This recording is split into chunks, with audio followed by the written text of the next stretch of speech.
ಎಲ್ಲ ನನ್ನ ಪ್ರೀತಿಯ ರೈತ ಬಾಂಧವರು ದಯವಿಟ್ಟು ತಮ್ಮ ಆಧಾರ್ ಕಾರ್ಡ್ ತೆಗೆದುಕೊಂಡು ಬಂದು ವೇದಿಕೆ ಹತ್ರ ನೋಂದಣಿ ಮಾಡ್ಕೋಬೇಕು.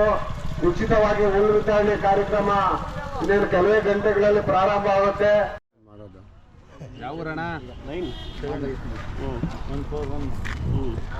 ಎಲ್ಲ ರಿಜಿಸ್ಟರ್ ಮಾಡಿಸ್ತಾ ಇದಾರ ಬಂದು?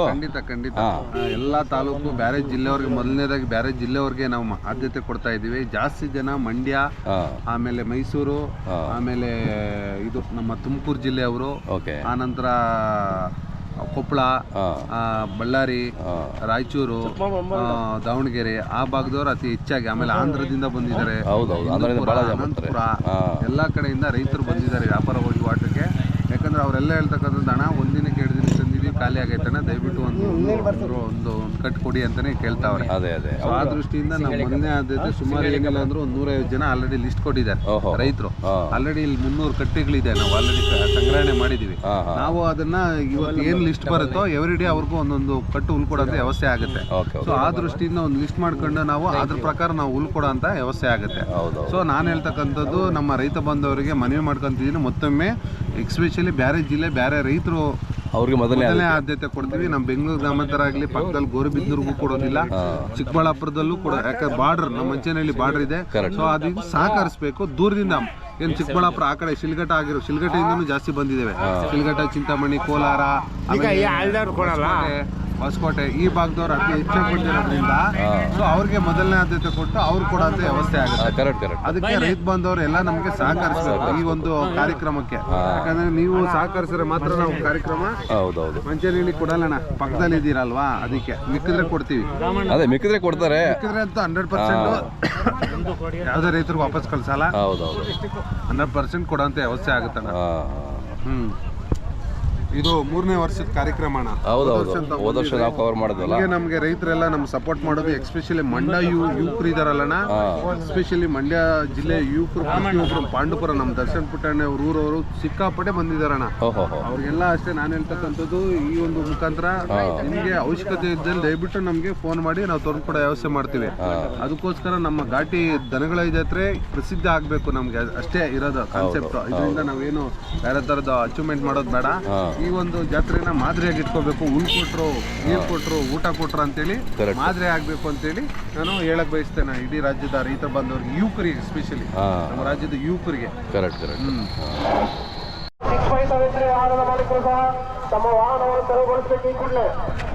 ಅಲ್ಲೇ ಹುಲ್ ಕೊಡ್ತಾವ್ರೆ ನೋಡ್ಬೋಣ ಜಾರಮಣ ಕರ್ಕಬಾ.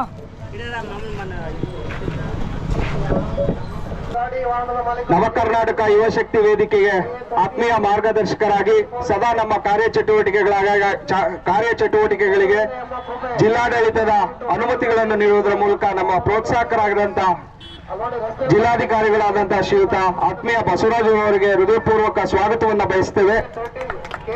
ಅದೇ ರೀತಿ ವೇದಿಕೆಯಲ್ಲಿರುವ ಎಲ್ಲ ಗಣ್ಯರಿಗೂ ಸಹ ಅಂಬರೀಶ್ ಹಾಗೂ ಭಾಸ್ಕರ್, ದಾಸಣ್ಣವರು, ಪರಮೇಶ್ವರು ಹಾಗೂ ಒಟ್ಟಾರೆ ಆಗಮಿಸ್ತಕ್ಕಂಥ ಎಲ್ಲ ರೈತರಿಗೂ ಸಹ ಹೃದಯಪೂರ್ವಕ ಸ್ವಾಗತವನ್ನ ಬಯಸುತ್ತಾ ಈಗ ಈ ಕಾರ್ಯಕ್ರಮ ಹಾಗೂ ಜಾತ್ರೆ ಕುರಿತು ಮಾತನಾಡಬೇಕಾಗಿ ಕೇಳ್ಕೊಳ್ತೀನಿ.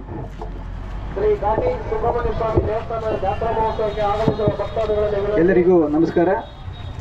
ಘಾಟಿ ಸುಬ್ರಹ್ಮಣ್ಯ ಸ್ವಾಮಿ ಈ ಜಾತ್ರಾ ಮಹೋತ್ಸವಕ್ಕೆ ತಾವೆಲ್ಲರೂ ಕೂಡ ಆಗಮಿಸಿದಿರಿ.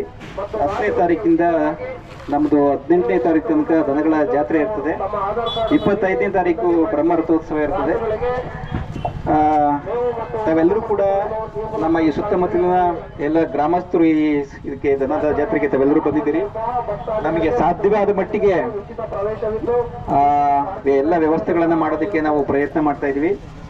ನಮ್ಮ ಸುಬ್ರಹ್ಮಣ್ಯ ಸ್ವಾಮಿ ಡೆವಲಪ್ಮೆಂಟ್ ಅಥಾರಿಟಿ ಏನು ಘಾಟಿ ಸುಬ್ರಹ್ಮಣ್ಯ ಸ್ವಾಮಿ ಡೆವಲಪ್ಮೆಂಟ್ ಅಥಾರಿಟಿ ಏನಿದೆಯೋ, ಮಾನ್ಯ ಜಿಲ್ಲಾ ಉಸ್ತುವಾರಿ ಮಂತ್ರಿಗಳು ಮತ್ತೆ ನಮ್ಮ ಮುಜರಾಯಿ ಸಚಿವರ ನಿರ್ದೇಶನದಂತೆ ನಾವು ಇಲ್ಲಿ ಕೆಲವು ಮಾರ್ಪಾಡುಗಳನ್ನು ಮಾಡಿಕೊಂಡು ತಮಗೆ ಮ್ಯಾಕ್ಸಿಮಮ್ ಏನಾಗುತ್ತೋ ಅದು ಅನುಕೂಲವನ್ನು ಮಾಡುವಂತ ಪ್ರಯತ್ನ ಮಾಡ್ತಾ ಇದ್ದೀವಿ. ತಾವೆಲ್ಲರೂ ಕೂಡ ಸಹಕರಿಸಬೇಕು. ಮೋಸ್ಟ್ ಇಂಪಾರ್ಟೆಂಟ್ ಥಿಂಗ್ ಅಂದ್ರೆ ಈಗ ನಮ್ಮ ಎಕ್ಸಿಕ್ಯೂಟಿವ್ ಇಂಜಿನಿಯರ್ ಅವರ ಒಂದು ನಿರ್ದೇಶನದಂತೆ ಆಲ್ಮೋಸ್ಟ್ 20 ದಿವಸಗಳಿಂದ ರಸ್ತೆ ಪಾಟ್ ಹೋಲ್ಸ್ ಫಿಲ್ ಮಾಡೋದಿರ್ಬೋದು, ಮತ್ತೆ ಫುಟ್ಪಾತ್ಗಳನ್ನು ಕ್ಲಿಯರ್ ಮಾಡಿಕೊಡೋದಿರ್ಬೋದು ಅವೆಲ್ಲವೂ ಕೂಡ ಪ್ರಾರಂಭ ಮಾಡಿದ್ದೀವಿ. ಜೊತೆಗೆ ಈ ಸುತ್ತಮುತ್ತಲಿನ ಗ್ರಾಮಸ್ಥರು ಕೂಡ ಅವರ ಸ್ವಂತ ಜಮೀನುಗಳನ್ನು ಕೂಡ ಬಿಟ್ಕೊಡುವಂಥದ್ದು, ಅವರು ಕೂಡ ನಮಗೆಲ್ಲರೂ ಕೂಡ ಸಹಕಾರ ನೀಡ್ತಾ ಇದ್ದಾರೆ. ಆ ಎಲ್ಲ ಗ್ರಾಮಸ್ಥರಿಗೂ ಕೂಡ ನಾನು ಧನ್ಯವಾದಗಳನ್ನು ತಿಳಿಸ್ತೀನಿ. ಜೊತೆಗೆ ಈಗ ನಮ್ಮ ಡೆವಲಪ್ಮೆಂಟ್ ಅಥಾರಿಟಿಲಿ ಏನು ಡಿಸಿಷನ್ ತಗೊಂಡಿದ್ವು ಅದೇ ರೀತಿ ತಮ್ಮೆಲ್ಲರಿಗೂ ಕೂಡ ಸುಂಕರಹಿತವಾಗಿ ಯಾವುದೇ ಸುಂಕವನ್ನು ಈ ವರ್ಷ ವಿಧಿಸಿಲ್ಲ. ಇದು ನಮ್ಮ ಮಾನ್ಯ ಜಿಲ್ಲಾ ಉಸ್ತುವಾರಿ ಮಂತ್ರಿಗಳು ಮತ್ತೆ ನಮ್ಮ ಮುಜರಾಯಿ ಕಮಿಷನರ್ ಅವರ ನಿರ್ದೇಶನದಂತೆ ನಾವು ಯಾವುದೇ ಸುಂಕವನ್ನು ಈ ಸಾರಿ ತಗೊಂಡಿಲ್ಲ. ನಾವಾಗಲಿ ಪಂಚಾಯಿತಿಯವರಾಗಲಿ ಎಲ್ಲರೂ ಕೂಡ ತೀರ್ಮಾನ ಮಾಡಿ ಸುಂಕರಹಿತವಾಗಿ ನಾವು ಕೊಡ್ತೀವಿ. ಜೊತೆಗೆ ನೀರಿನ ವ್ಯವಸ್ಥೆ ಮಾಡೋದಕ್ಕೆ ನಾವು ಪ್ರಯತ್ನ ಮಾಡ್ತಾ ಇದ್ದೀವಿ. ಎಲ್ಲ ಹಸು ಕರುಗಳಿಗಿರ್ಬೋದು, ಜನಗಳಿಗಿರ್ಬೋದು, ಊಟದ ವ್ಯವಸ್ಥೆ ಇರ್ಬೋದು, ಅವೆಲ್ಲವನ್ನು ಕೂಡ ನಾವು ಪ್ರಯತ್ನ ಮಾಡಿ ನಿಮಗೆ ಕೊಡ್ತಾ ಇದ್ದೀವಿ. ದಯಮಾಡಿ ಇಲ್ಲಿ ಬಂದಿರತಕ್ಕಂಥ ರೈತರ ಮುಖಂಡರುಗಳು ಸ್ವಲ್ಪ ತಾವು ಕೂಡ ಯೋಚನೆ ಮಾಡಬೇಕು.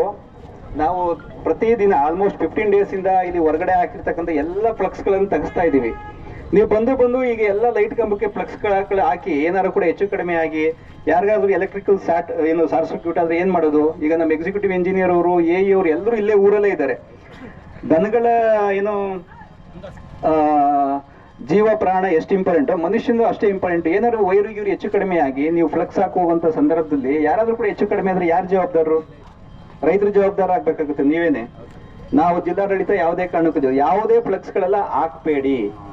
ಅದಕ್ಕೆ ಬದಲಾಗಿ ನೀವು ಆ ಫ್ಲಕ್ಸ್ಗೆ ಕೊಡುವಂತ ದುಡ್ಡು ಬದಲಾಗಿ ಸ್ವಲ್ಪ ಇಲ್ಲಿ ನೀರಿನ ವ್ಯವಸ್ಥೆ ಮಾಡಿಸಿ, ಅಥವಾ ಒಂದ್ ಸ್ವಲ್ಪ ಹುಲ್ ತಂದು ಕುಡಿಬೇಕಿದ್ರೆ ಆ ದನಗಳಿಗೂ ರಾಸುಗಳಿಗೆ ಅನುಕೂಲ ಆಯ್ತದೆ.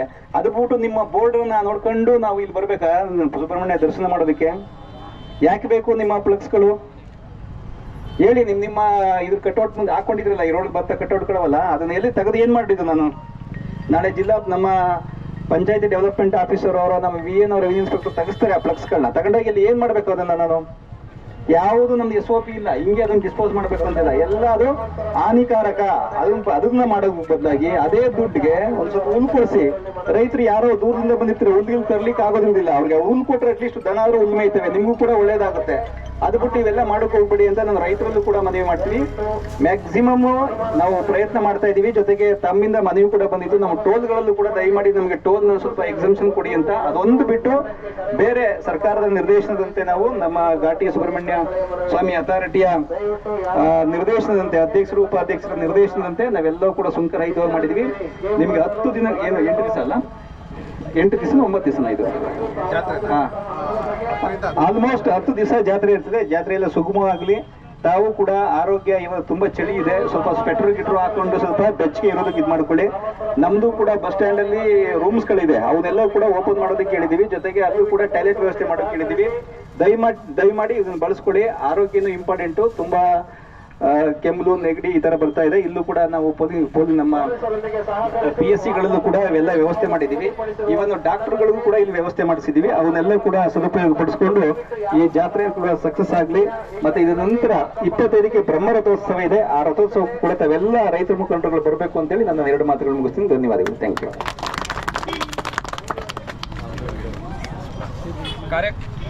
ಕಾರ್ಯಕ್ರಮಕ್ಕೆ ಆಗಮಿಸಿ ನಮ್ಮ ಈ ಕಾರ್ಯಕ್ರಮದ ಕುರಿತು ಹಾಗೂ ಜಾತ್ರೆಯ ವ್ಯವಸ್ಥೆಯ ಕುರಿತು ಅಚ್ಚುಕಟ್ಟಾಗಿ ಮಾಡಿಕೊಟ್ಟಿರೋದು ಕೊಟ್ಟು ಧನ್ಯವಾದಗಳನ್ನ ಅರ್ಪಿಸುತ್ತಾ ಈ ಕುರಿತು ಮಾತನಾಡುವಂತ ಜಿಲ್ಲಾಧಿಕಾರಿಗಳಿಗೆ ಆತ್ಮೀಯ ವಂದನೆಗಳನ್ನ ಸಲ್ಲಿಸ್ತಾ, ನಮ್ಮ ಕಾರ್ಯಕ್ರಮಕ್ಕೆ ಈ ಸಂಘಟನೆಯ ಹಿತೈಷಿಗಳು, ಘಾಟಿ ಪ್ರಾಧಿಕಾರದ ಸದಸ್ಯರು ಆದಂತಹ ಶ್ರೀಯುತ ರಂಗಪ್ಪನವರು ಸಹ ಆಗಮಿಸಿದ್ದಾರೆ. ಅವರಿಗೂ ಆತ್ಮೀಯವಾದಂತಹ ಸ್ವಾಗತವನ್ನ ಬಯಸುತ್ತಾ ಒಂದೆರಡು ಮಾತನಾಡಬೇಕಾಗಿ ಕೇಳ್ಕೊಳ್ತೀನಿ.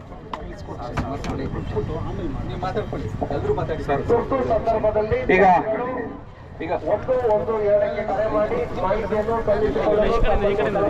ಸಾಹೇಬ್ರು ಸರ್ ಒಂದು ನಿಮಿಷ ಜಾತ್ರಾ ಮಹೋತ್ಸವಕ್ಕೆ ಆಗಮಿಸಿದ ರೈತ ಬಾಂಧವರಲ್ಲಿ ಮನವಿ ದಯವಿಟ್ಟು ನಾವು ತಂದಿರುವಂತಹ ಹಣದ ಬಗ್ಗೆ ಎಚ್ಚರವಿರಲಿ. ಈಗ ಜಿಲ್ಲಾಧಿಕಾರಿಗಳು ತಮ್ಮ ಅಮೃತ ಹಸ್ತದಿಂದ ರೈತರಿಗೆ ಉಚಿತ ಹುಲ್ಲು ವಿತರಣೆಗೆ ಚಾಲನೆ ನೀಡ್ತಾರೆ. ದಯವಿಟ್ಟು ಗಮನಿಸಬೇಕು.